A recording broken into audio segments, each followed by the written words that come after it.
Hey there, everybody. Welcome to a pretty special edition of Hail Yes, you could call it. Tony Garcia, Michigan beat writer for the Free Press, Reiner Saban, our Big Ten insider. We are sitting slightly precariously on a ledge at the Rose Bowl.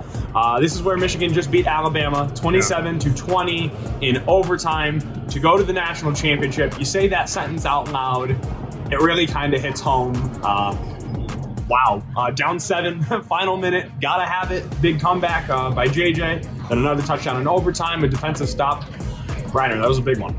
Yeah, I mean, it revealed really the true character of this team, which is, I mean, it's overcome a lot of obstacles, some self-inflicted, but, you know, again, even in this game, some self-inflicted mistakes, and they overcame them, and it was kind of it encapsulated this Michigan team, really, you know, from beginning to end. I mean, just, you know, having to, again, have the tough, you know, circumstances at the beginning, and they get up, then, you know, they get down again, and it looks like things are kind of slipping away, and then all of a sudden they rally in this 4-minute drive, you know, with the final 4 minutes, a 3-minute drive where they go 75 yards. They're led by their key players, J.J. McCarthy, Blake Corum, Roman Wilson. Then they get to overtime, and Corum is the one who scores a touchdown. And then it's this Michigan defense, which basically back in 2019 when they played Alabama the first time, they were not prepared to play this kind of team. Yeah. This defense showed that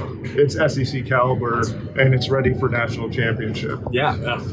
Clearly. The defense outplayed Alabama's offense. Yeah. The offense outplayed Alabama's defense. And I think you could almost say Jim Harbaugh and his staff just outcoached Nick Saban and his staff. The only reason in my mind it was this close, Reiner, was because of those special teams that nearly cost Michigan, right? A muff punt in the first quarter sets up Alabama's first touchdown. Then you got a missed extra point, right, which sort of changed a 3-point game versus a 4-point game. It really mattered. It ended up mattering in that fourth quarter. And then you got a missed kick, a missed 48-yarder by Turner in the fourth quarter as well. Then you got Alabama hitting 2 50-yard field goals. It really felt like special teams. That unsung, like that third part of the game is going to be the reason, but it wasn't. And the reason it was not too much to overcome. You talk about the defense. How about J.J. McCarthy? 2 pick-sixes last year, much maligned, ton of pressure. He just said it was the best game, biggest game of his life. 3 touchdowns, no turnovers, nearly threw that pick on the first play. And he said once he saw that he got a new life, he's like, oh, I can breathe. Let's go.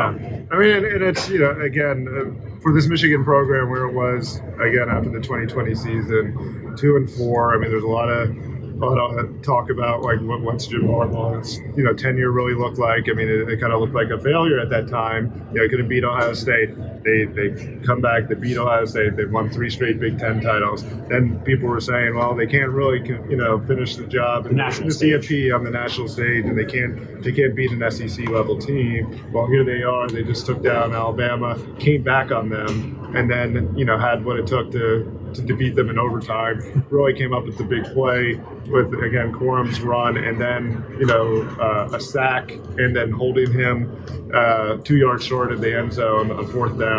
Jalen Milroe stopped, and it was like a Hollywood ending. Yeah. We're in here. Here we are in LA, right? You couldn't have written this type of script, and they all said it, right? I asked them. I'm like, what is the call? It's 4th and goal. You're on the 3-yard line. The national championship is on the line. What do you say to one another? And they're like, 4's getting the ball. Like, it was their entire game plan. Like, we all thought it was kind of Jalen Milroe. I asked Michael Barrett, the 6-year senior captain, I'm like, all right, now what was the game plan? He goes, stop 4. Just stop 4. And he's like, all year long, when it came down to it, when there was a pressure moment, they thought it was that Milroe kept it, right? And so Minter calls up a man defense, little jailhouse blitz, and it's Josiah Stewart, a transfer who sort of brings the final piece, one of the many transfers who played an essential role in a Michigan team, Reiner, that is 14-0. No Michigan football team has ever won 14 games in the season. Before the last couple of years, none had won 13.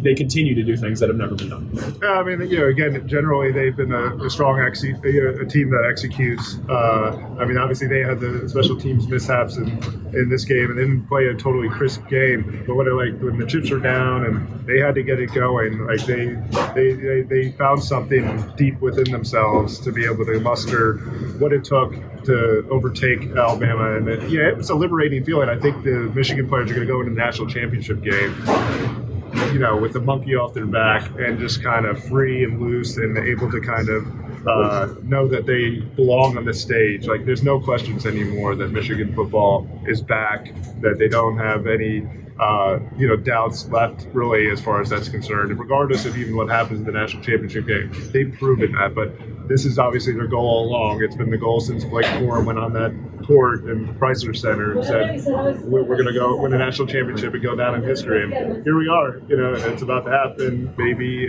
for them. And they'll at least have that opportunity. He's standing on crutches the day he says that phrase after he had gotten surgery here in LA, right? 365 later, he scores the game-winning touchdown. A lot of poetry, a lot of fitting things that happened today. Biggest win in Michigan football, maybe not quite history, this century, no question. Yeah, absolutely, this century. Yeah. And now tickets booked. We're all booked in Houston, so that's where we'll head. And we hope you'll join us. You know where to keep it locked. Freak.com. Hail yes for Reiner. I'm Tony. Thanks for watching.